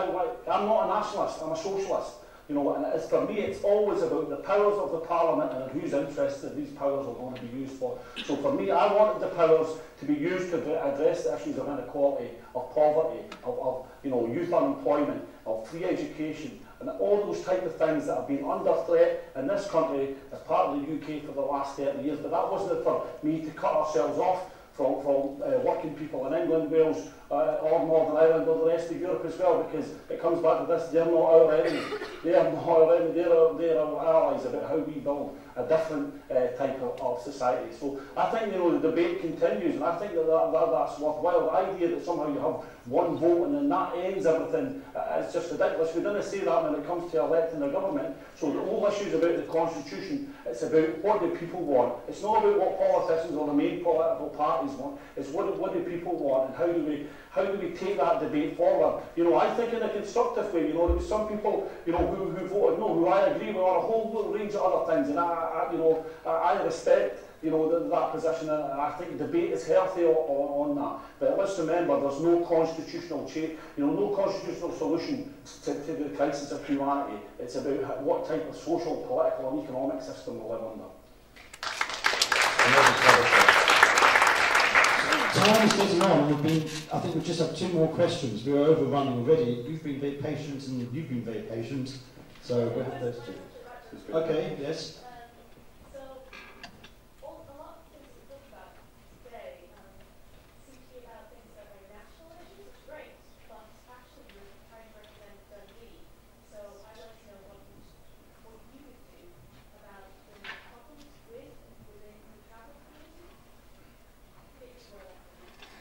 What would you do for Dundee? Michael first? Yeah, I saw it. It's Anna, isn't it? Because I saw you in the newspaper the other day, and you went to see the travellers, and you took them welcome packs and so on. And I actually thought that what you identified from that in terms of literacy issues and actually the way that people interact with them, I think was a really worthwhile thing to do in terms of actually beginning a proper dialogue with people. I don't think that's something that we do enough, actually. So we need to understand the needs of those communities. I think the travelling sites are far too far away from the city, and they're in a terrible state, actually. So if we want to actually deal with the problem, then we have to make sure that we can accommodate it, but dialogue is the first way that we do that. Bill? Well,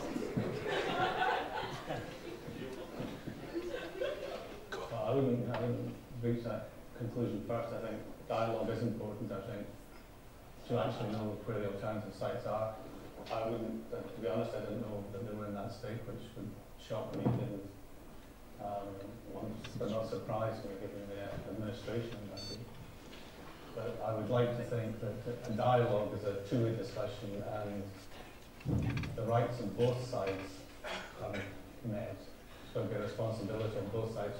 I hear one side of the story about the behaviour, the dogs, the dirt, and all the rest of it. I don't hear the other side. I think you're right. It's only by speaking to people getting involved. And if you are involved, then I congratulate you for bringing this to the top of that. Pauline?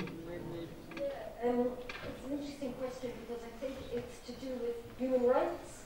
I think it's to do with understanding different cultures. I think it's to do with the availability of halting sites, because the Teeling site is actually a very good site, but it's only got 20 places.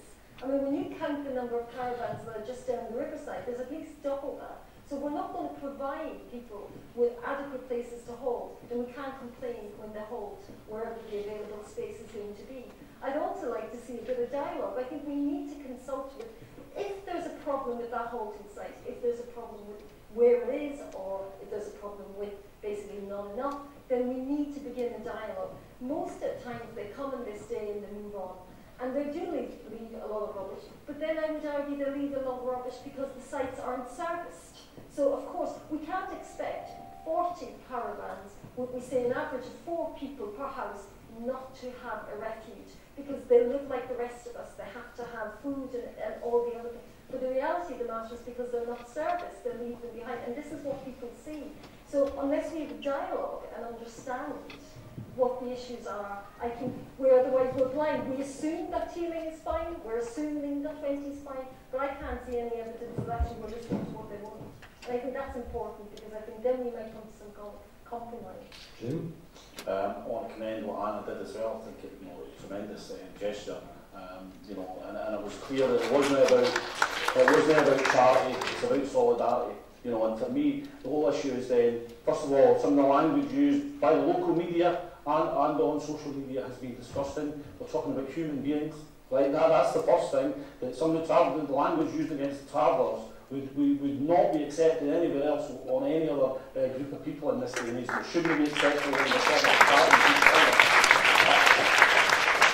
the real other issue is then, you know, about resources, about, you know, first of all, even the site at Teeling, although it's run by Dundee City Council, it's actually outside the boundary of Dundee, you know. So again, that should be looked at on that basis. And as I say, let's have a dialogue with people who are using those services. What do they need? Not just like, what we'll provide the site and here it is, and if you're not using it, well, we'll have to ask why are people not using it? You know, and all that. And on the issue, you know, people, some of the media have talked, whipped up this idea that lots of mess being left and stuff like that. I've got a dog, right, and I take my dog up the camper down most Sundays, and see every Sunday, or after a good sunny day, there's a hell of a lot more mess from McDonald's and all the rest of it that's lying around the park than seen by the travelling community, so they shouldn't be scapegoated for stuff that's left there. You know, let's see if they need scripts, if they need help clearing up, then let's provide that. We provide it for everyone else. You know, it's basic humanity and basic solidarity that's needed, and dialogue between people, and not allowing our media to divide us against the travelling community. Yeah, I think, again, there's some danger of consensus for the idea, which is a good thing to see. Well, it's a good thing to see. I agree with most of what you just said there. The travelling community, they have been demonised to quite an extent. Most people actually in the city have never met a traveller. I think that's point one. So their image is formed through the media and some of the unhelpful social media posts, which are quite deplorable. As a Liberal Democrat, the one thing I'm really intolerant of is intolerance. Now, travelling community, that's their lifestyle, you know. To come back to one of my phrases again, meet them halfway, you know. I'm sure the travelling community will contain responsible and irresponsible members. Any community does. And I think if we have an open, honest dialogue, what are their needs? Are these sites in the right places? You know, that's point one, are they in the right place? You know, you've picked up on the point of anybody who stops anywhere for a length of time will generate some rubbish. So is the council meeting them halfway in providing skips, etc.? You can always start to get intolerant with people if you're not providing these things. You know, if you don't provide them and then they deliver with just truck them on the ground right next to it, as the media would probably believe, that's something, but I don't think that actually is what's happening. So tolerance is what I would say, and I really like, you know, some of the travelling people to do their best anyway to get into the media and put their side of the case. Yes. As your potential MP, first thing I would do is promote what's already going on here in Dundee. Dundee University is one of the world's leading life sciences. It brings almost £1 billion a year in terms of funding. I'd like to see that promoted further at a UK level, and it's already going on at the moment.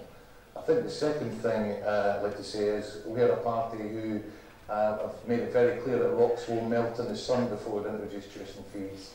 And Scotland's had hundreds of years of that reputation of making sure that we keep education free, so that will be a continuance.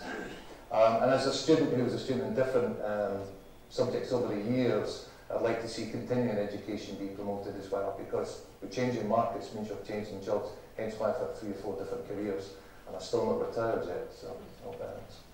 My academic colleagues in England are supported, rightly or wrongly, by tuition fees, and the income for each university, therefore, is much higher. How can we possibly compete when the SNP won't give us matching funds to make up the difference? Well, we've always said that, you know, education should be a priority, and it's about prioritising money. So when you start introducing something and saying it should be paid for, as I think Sarah said earlier, we're already paying for it. I think the abolition of tuition fees in the long term across the whole of the UK should be the ultimate goal.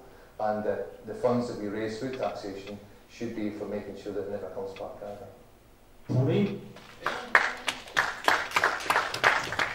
We're in this strange position at the moment whereby money is being restricted to all parts of the economy, including education. But on the same hand, the same government, the same coalition government, have clamped down on Tier 4 students. And Tier 4 students are students that come from overseas, that the asylum and immigration system are so obsessed about. But actually they bring quite a lot of money. You know, so you've got this scenario whereby the education system is being starved of money, and the way that they could make that up, they're being prevented from doing that because, of course, these students from these countries are not welcome, either because they're perceived to be potential terrorists or for whatever reason that they are. And so you've got a double bind that I think we need to address, but it comes back to, you know, at the end of the day, education, for me, is a basic human right. It should be on the basis of your ability to attend, not your ability to pay. And, you know, increasingly, since they introduced fees, you've got an increasing marketisation of education, I would argue. Increasingly, it's about, you know, producing people so that they actually come out into the labour market.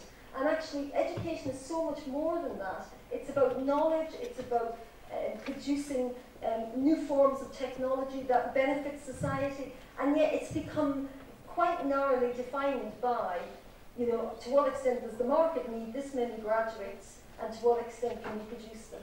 And it completely distorts the socialising aspect of it, and it completely distorts actually the personal development side of it, and completely distorts the fact that actually it has, education has an economic benefit, but only if you look at it beyond merely, if you look in the wider context, which is about what knowledge will this produce and how actually can we use that later on. So the economic system, the education system is quite difficult at the moment, I would argue. But there's no doubt that, certainly under the Greens, we think it should be free. Michael. We have I think as you... But this is the whole thing that we're trying to say, is that actually international students do pay higher fees, but at the moment the immigration system is such that actually they're plucking down.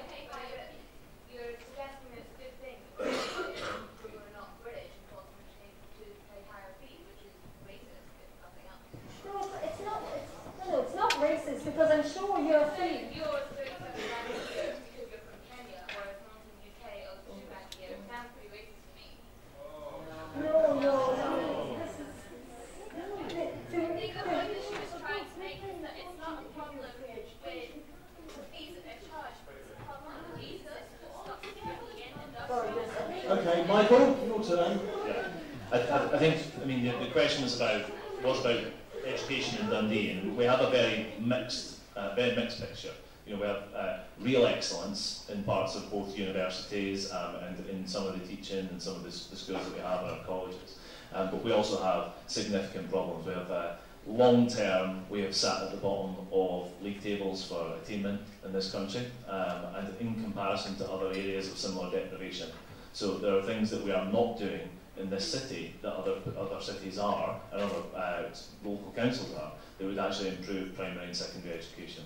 And we need to look, I think, seriously and have a proper vision for education, primary and secondary education in the city.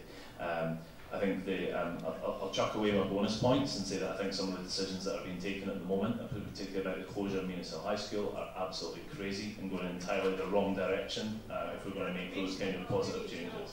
Yes, I have. Right. Yeah. And you'll know it's a shithole. Yeah. I'm also, yeah. I went to Munis Hill, right? The teachers were bullied by the children all the time. All the time. Right? The whole building is pretty much crumbling. Right? If you walked around, I can't remember which side, it's probably the north side. Right? There's a part, and you can see the foundation just, it's not happening. Yeah, absolutely. The school needs to be demolished, and a better one needs to be put in there. There's not enough rooms, right? The layout is crap, right? It needs to be redone. It could be a lot better.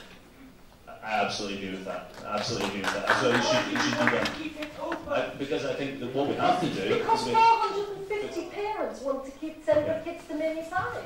There's a new school. Yes. People are leaving, so shall we just... Yeah, okay, just to wrap up, the last thing was on further education. You mentioned it's about, we know that there are 6,000 people who have applied to the Dundee and Angus College this year who didn't get in, not because they didn't have the skills, they didn't have the qualifications, but because they didn't actually, there wasn't the money to pay for it. I think that it's a question of priorities in that regard. It's not an easy conversation, particularly our colleagues here worried about, you know, overseas tuition fees and so on. It's a difficult conversation about where we get the money to invest in our future. Jim. I defend the principle. I defend the principle of free education right through nursery, right through to university. You know, I think it's disgusting. We're talking about turning the clock back. You know, when I went to school in Dundee, right, I come from Adler, I went to Rockwell High School. I'm in the mid-40s now, right? I might be no look at, I might be looking a bit older. I can remember none of my peers even contemplating thinking about going to university. At best, they thought of possibly going to college, or otherwise we were factory fodder for Timex and NCR. And then nowadays, they're even gone. You know, so I think we need proper investment in that. And nurseries, if we're talking about addressing the issues of low-level entertainment, you know, we can't expect, you know, if they're not investing in that, we shouldn't be expecting the different outcomes. So that idea about nursery provision, primaries, and investment in that, and on the secondary, you know, I support the retention of Venus Hill on that site, but I think it's the idea it should be, you know, if the building needs rebuilt, it needs rebuilt. But this idea is madness that children who live in Charleston or Dryburgh, I mean, it's all having to travel all the way to Harris. And if you think about this, think about some of the primary schools that have been rebuilt on so-called mergers. There's one up the road from me in Brackens.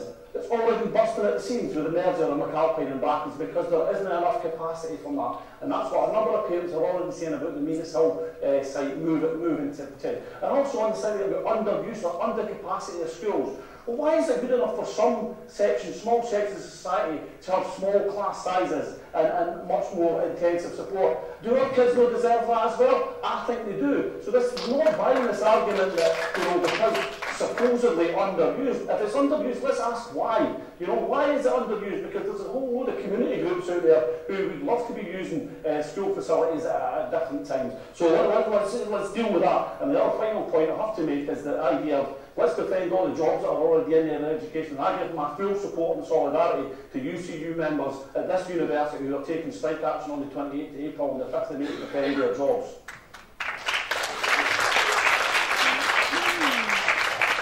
If I wasn't strictly neutral, I would applaud that.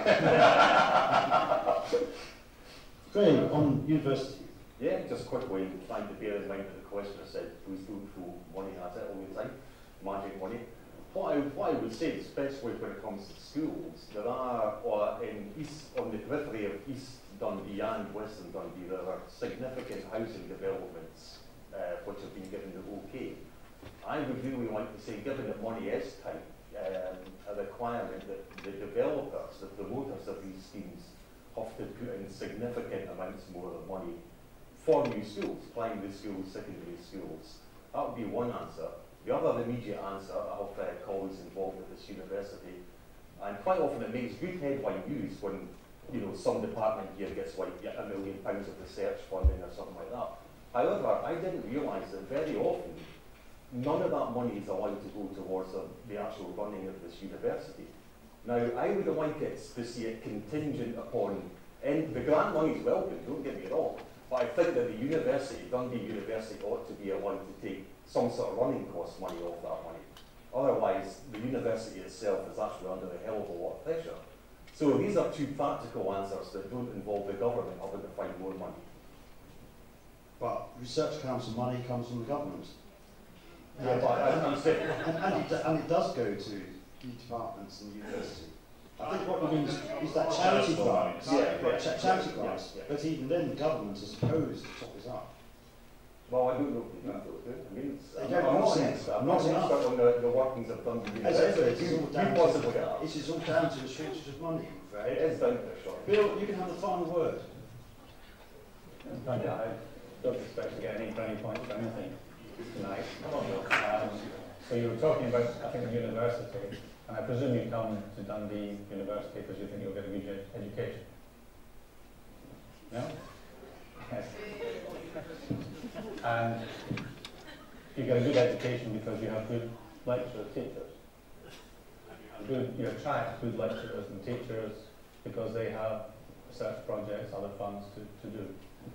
And the sort of thing I would like to be involved with is to help the university make it attractive to those that have funds to research these projects. Thank you. I'd like to, I'm sorry if we haven't had time to get round to your question. There's obviously been We've overrun as it is, and there's obviously been far more questions than we could possibly get through. I hope we've had a representative sample. Thank you everyone very much indeed for coming. We appreciate your time. I think I would like to give a round of applause to all of the panelists who have given up their time.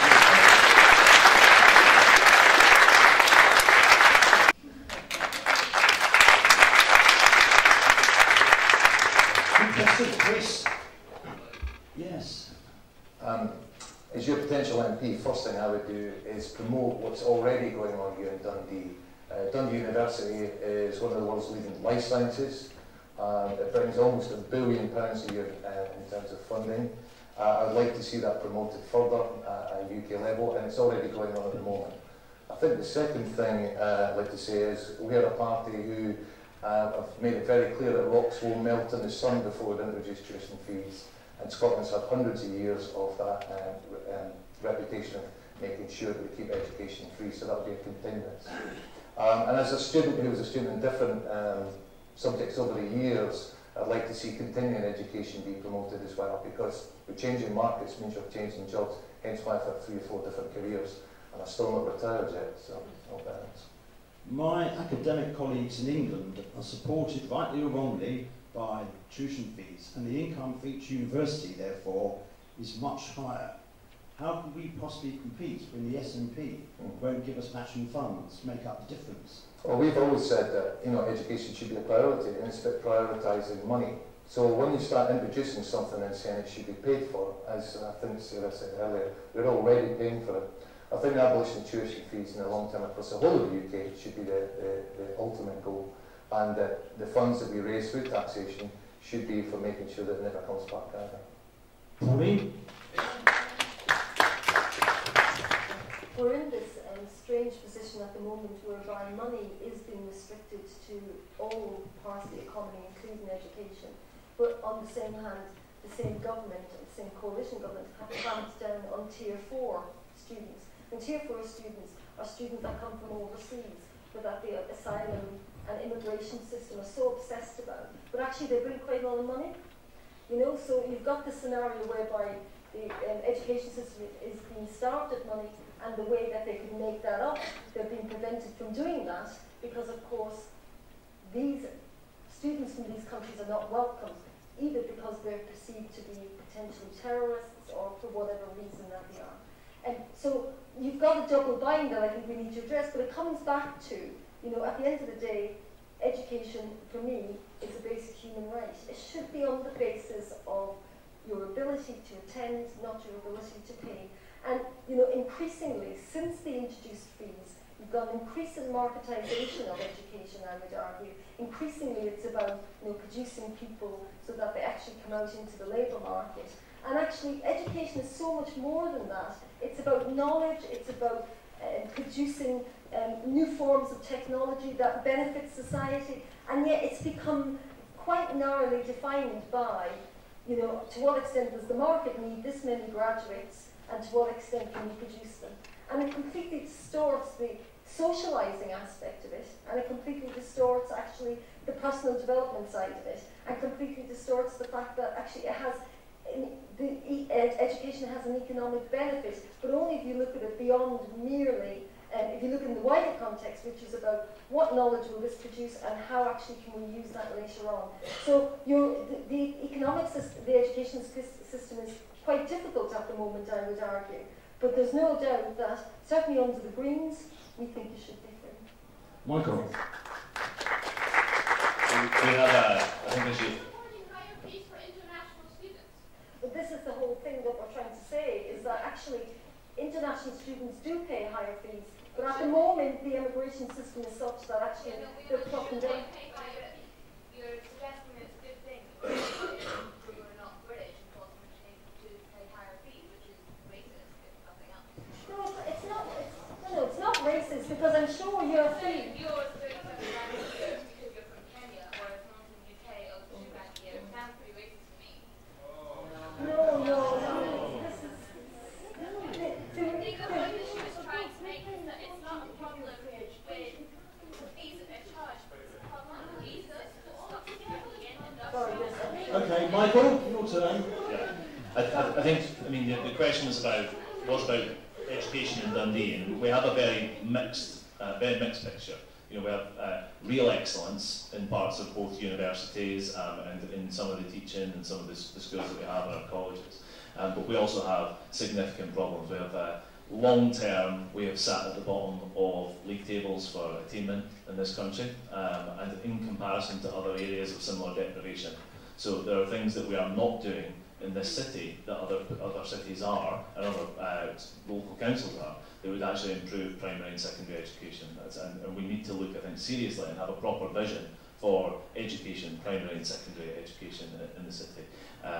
I think I'll chuck away my bonus points and say that I think some of the decisions that are being taken at the moment, particularly about the closure of Municipal High School, are absolutely crazy and going entirely the wrong direction if we're going to make those kind of positive changes. Yes, I have. Right. Yeah. And you'll know it's a shithole. Yeah. I'm also, yeah. I went to Community Hill, right? The teachers were bullied by the children all the time. All the time. Right? The whole building is pretty much crumbling. Right? If you walked around, I can't remember which side, it's probably the north side. Right? There's a part, and you can see the foundation just, it's not happening. Yeah, absolutely. The school needs to be demolished and a better one needs to be put in there. There's not enough rooms, right? The layout is crap, right? It needs to be redone. It could be a lot better. I absolutely agree with that. Absolutely agree with that. So it should be done. Because I think that what we have to do because is 450 parents want to send their kids to Minnesota. There's a new school. Yes. People are leaving, so shall we just... Yeah, okay, just to wrap up, the last thing was on further education. You mentioned it's about, we know that there are 6,000 people who have applied to the Dundee and Angus College this year who didn't get in, not because they didn't have the skills, they didn't have the qualifications, but because they didn't actually, there wasn't the money to pay for it. I think that it's a question of priorities in that regard. It's not an easy conversation, particularly our colleagues here worried about, you know, overseas tuition fees and so on. It's a difficult conversation about where we get the money to invest in our future. Jim. I defend the principle. I defend the principle of free education right through nursery, right through to university. You know, I think it's disgusting. We're talking about turning the clock back. You know, when I went to school in Dundee, right, I come from Adler, I went to Rockwell High School. I'm in the mid-40s now, right? I might be no look at, I might be looking a bit older. I can remember none of my peers even contemplating thinking about going to university. At best, they thought of possibly going to college, or otherwise we were factory fodder for Time X and NCR. And then nowadays, they're even gone. You know, so I think we need proper investment in that. I mean, nurseries, if we're talking about addressing the issues of low-level attainment, you know, we can't expect, you know, if they're not investing in that, we shouldn't be expecting the different outcomes. So that idea about nursery provision, primaries, and investment in that, and on the secondary, you know, I support the retention of Minnesota on that site, but I think it's the idea it should be, you know, if the building needs rebuilt, it needs rebuilt. But this idea is madness that children who live in Charleston or Dryburgh, I mean, it's all having to travel all the way to Harris. And if you think about this, think about some of the primary schools that have been rebuilt on so-called mergers. There's one up the road from me in Brackens.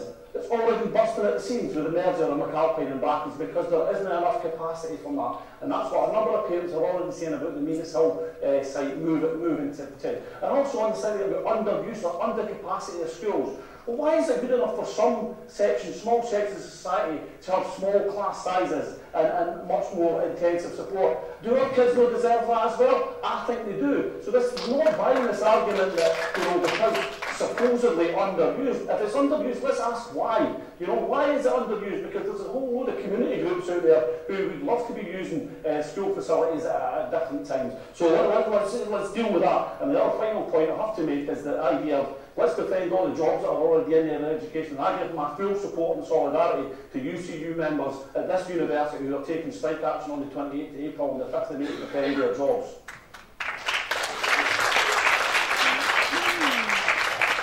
If I wasn't strictly neutral, I would applaud that. Graham, on university. Yeah, just quickly, trying to bear in mind that the questioner said, please don't throw money at it all the time, magic money. What I would say, especially when it comes to schools, there are, on the periphery of East Dundee and Western Dundee, there are significant housing developments which have been given the OK. I would really like to say, given that money is tight, a requirement that the developers, the promoters of these schemes, have to put in significant amounts more of money for new schools, primary schools, secondary schools. That would be one answer. The other immediate answer, I have colleagues involved with this university, and quite often it makes good headline news when some department here gets like £1 million of research funding or something like that. However, I didn't realise that very often none of that money is allowed to go towards the actual running of this university. Now, I would like it to see it contingent upon, and the grant money is welcome, don't get me wrong, but I think that the university, Dundee University, ought to be allowed to take some sort of running cost money off that money. Otherwise, the university itself is actually under a hell of a lot of pressure. So these are two practical answers that don't involve the government having to find more money. But Research Council money comes from the government. Yeah, and it does go to the departments and the university. I think what you mean is that charity grants. Charity grants. But even then, the government is supposed to top it up. Well, I don't know if they do. I mean, I'm not an expert on the workings of Dundee University. It is all down to the shortage of money, I'm afraid. It is down to the shortage. Bill, you can have the final word. I don't expect to get any brownie points for anything tonight. So you were talking about, I think, the university, and I presume you come to Dundee University because you think you'll get a good education. No? Yes. And you get a good education because you have good lecturers, teachers. You attract good lecturers and teachers because they have research projects, other funds to do.